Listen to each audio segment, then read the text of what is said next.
La semilla de cáñamo es muy nutritiva.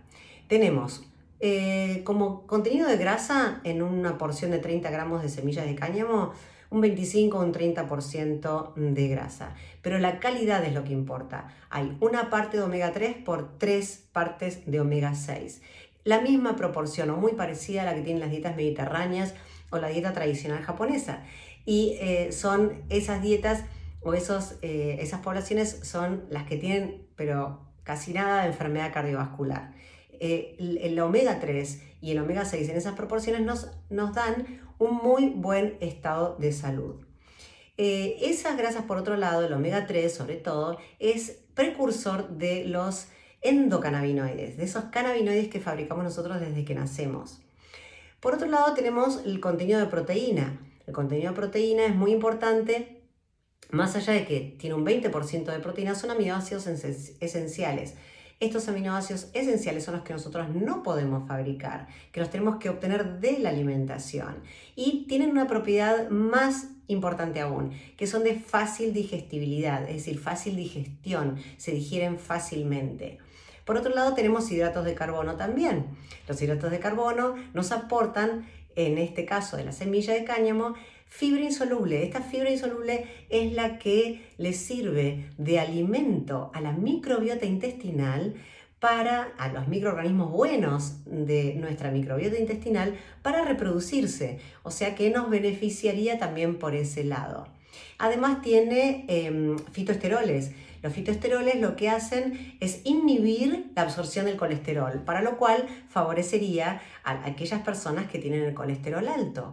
Tiene también vitamina E como efecto antioxidante que todos conocemos de la vitamina E, y además tiene minerales. Es muy rica en potasio y baja en sodio, para lo cual para las personas con enfermedad cardiovascular esta proporción de sodio y potasio les viene muy bien.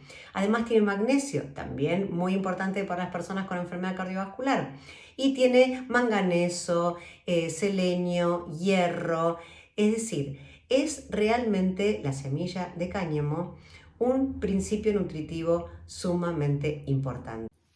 Más que un superalimento, yo lo considero un alimento funcional.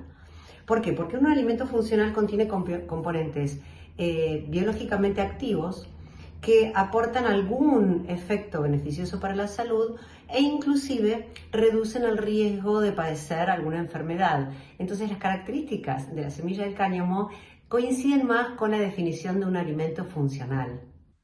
El uso del cannabis en obesidad podría llegar a ser una herramienta terapéutica muy importante. Primero porque podríamos utilizarlo como ansiolítico para aquellas personas que tienen un comportamiento alimentario más ansioso, es decir, o que tienen una personalidad más ansiosa por lo cual comen muchísimo más, podríamos inhibir esa ansiedad o mejorar su ansiedad y con eso lograr una mejor conducta alimentaria. Por otro lado, hay un fitocannabinoide que se llama tetrahidrocannabivarin o THCV. Este podría llegar a ser eficiente para inhibir la ingesta alimentaria en las personas con obesidad. Y por otro lado, un aspecto que se tiene en cuenta para las personas con obesidad es el aspecto adictivo de su personalidad. Ya se está estudiando cómo utilizar el cannabis para las personalidades adictivas, llámese a la comida, al cigarrillo, al alcohol. Entonces, una combinación que podría llegar a ser eficiente es la combinación de un fitocannabinoide como el CBD combinado con beta-cariofileno.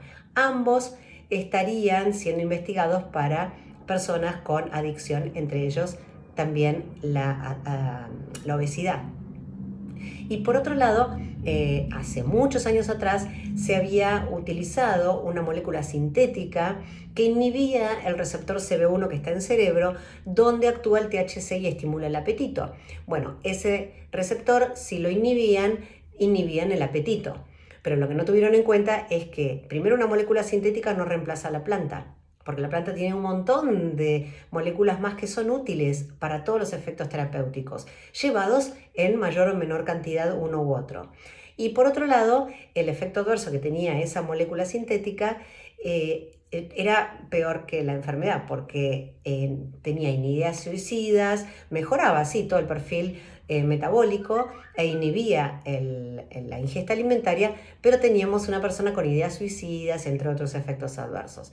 Así que lo que hace falta son más estudios científicos, más ensayos clínicos y que podamos tener más evidencia científica para poder utilizar al cannabis o una fórmula determinada del cannabis para tratar las personas con obesidad. Otra de las preguntas era qué importancia tiene el contenido de ácidos grasos en las semillas de cáñamo versus la salud. Lo dijimos ya en la primera pregunta. Los ácidos grasos que tienen las semillas de cáñamo son en proporción ideal para mantener un buen estado de salud. Es decir, omega 3, una parte, por 3 partes de omega 6. Es la misma proporción que en las dietas mediterráneas o las tradicionales japonesas obtienen en su alimentación y tienen bajísima incidencia de enfermedad cardiovascular. Y recordemos además que el omega 3 es precursor de nuestros endocannabinoides, o sea que podríamos como fortalecer nuestro sistema endocannabinoide incluyendo en nuestro plan alimentario una buena porción o proporción de omega 3. Podríamos utilizarlo a través de las semillas de cáñamo. Siempre recordar que no es lo mismo la semilla de cáñamo entera que hecha harina o que hecha aceite. Va a tener más concentración de los principios nutritivos que estuvimos hablando, dependiendo de la forma de presentación de la misma.